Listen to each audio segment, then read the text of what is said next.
Lab expert हूँ integrated bee keeping development centre में। आज मैं आपको शहद के बारे में कुछ रोचक तथ्य बताऊंगी।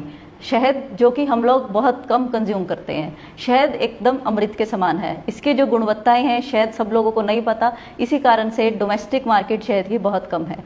शहद इतना गुणकारी है, इसको खाने से आपकी इम्यूनिटी बहुत अच्छी हो जाती है। शहद एक चीनी का विकल्प हो सकता है। आजकल चीनी को बहुत ज़्यादा अधिक मात्रा में कंज्यूम किया जाता है, जिसका नुकसान क्या होता है कि हमारे देश में डायबिटिक पेशेंट बहुत ज़्यादा बढ़ रहे हैं। इवन छोटे बच्चे भी डायबिटिक पेशेंट बन रहे हैं। उसका कारण है एक्सेसिव कंजप्शन ऑफ शुगर। बहुत ज़्यादा अधिक मात्रा में चीनी खाई जा रही है। चीनी जब लोग हम खाते हैं तो उसमें क्या होता है, सुक्रोज जब हम खाएंगे तो हमारे शरीर को एक्स्ट्रा एफर्ट करने पड़ेंगे उसको पचाने में, ताकि वो ग्लूकोज और फ्रक्टोज में टूट जाए, फिर वो खून में जाके हमें ऊर्जा प्रदान करता है। लेकिन शहद के अंदर जो मिठास है वो ग्लूकोज और फ्रक्टोज की है। जो शहद के अंदर चीनी है उसको जो पचाने का काम है मक्खियों ने कर दिया है। कैसे किया है ये मैं अभी आपको बताऊंगी।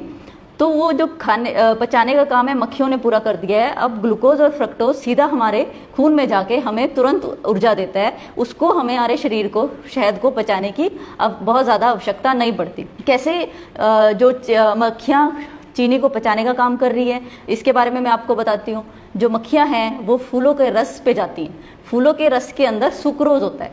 मक्खियाँ उसको खाएंगी, उसके बाद क्या कर रही हैं, वो उसको पचा देती हैं। उसके शरीर से कुछ एंजाइम, कुछ रासायनिक तत्व निकलते हैं जो कि सुक्रोज को ग्लूकोज और फ्रक्टोज में तोड़ देते हैं। अब ये सिंपल कंपाउंड हैं जो कि हमारे शरीर में जाके हमें तुरंत ऊर्जा दे रहे हैं। इसके अलावा जब मक्खियाँ शहद बनाने का काम करती हैं वो कई करोड़ों फूलों पे विजिट करती हैं, बहुत सारे फूलों पे जाएंगी और वहाँ से मकरंद लेके आती हैं।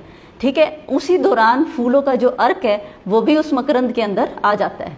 यही कारण है शहद एक औषधि की तरह काम करता है, क्योंकि एक तो फूलों का अर्क उसमें मिल गया है, इसके अलावा जब वो अपने पेट में लेके जाती है उसे पचाने का कार्य करती है, तो कुछ एंजाइम और कुछ रासायनिक तत्व जो उसमें मिल गए हैं वो शहद को औषधि जैसी प्रॉपर्टी देते हैं, जिसके खाने से हमारे जो शरीर है उसको बेनिफिट होता है। शायद यही कारण है कि जब भी कोई भी बच्चा जन्म लेता है उसको जन्म घुट्टी शहद से दी जाती है, क्योंकि शहद में ग्रोथ करने की पावर होती है। वो जीवाणुओं से, विषाणुओं से लड़ने की क्षमता हमें देता है। तो जैसा डॉक्टर नेहा चौधरी ने बताया कि यदि हम चीनी नहीं खाएंगे तो शुगर की बीमारी से बचेंगे, और यदि चीनी की जगह शहद खाएंगे तो शहद के गुणों से हमारी इम्यूनिटी बढ़ेगी। तो हुआ ना डबल फायदा। पर अब सवाल ये है कि असली शहद कहाँ से खरीदें? अंत में मैं आप सबसे यही अनुरोध करना चाहूँगी कि जो भी आप लोग शहद खरीदें वो मधुमक्खी पालक से ही खरीदें, क्योंकि वो प्रोड्यूसर है। जो प्रोड्यूसर से जो हमें गुणवत्ता मिलेगी वो बीच में मिडल मैन से नहीं मिलेगी, क्योंकि जितने मिडल मैन होंगे बीच में उतनी ही शहद की गुणवत्ता खराब हो जाएगी। इसके अलावा आप मार्केट का जो शहद है वो काफ़ी महंगे दामों पे खरीदते हैं और शायद वो उतनी अच्छी गुणवत्ता का नहीं ले पा रहे हैं।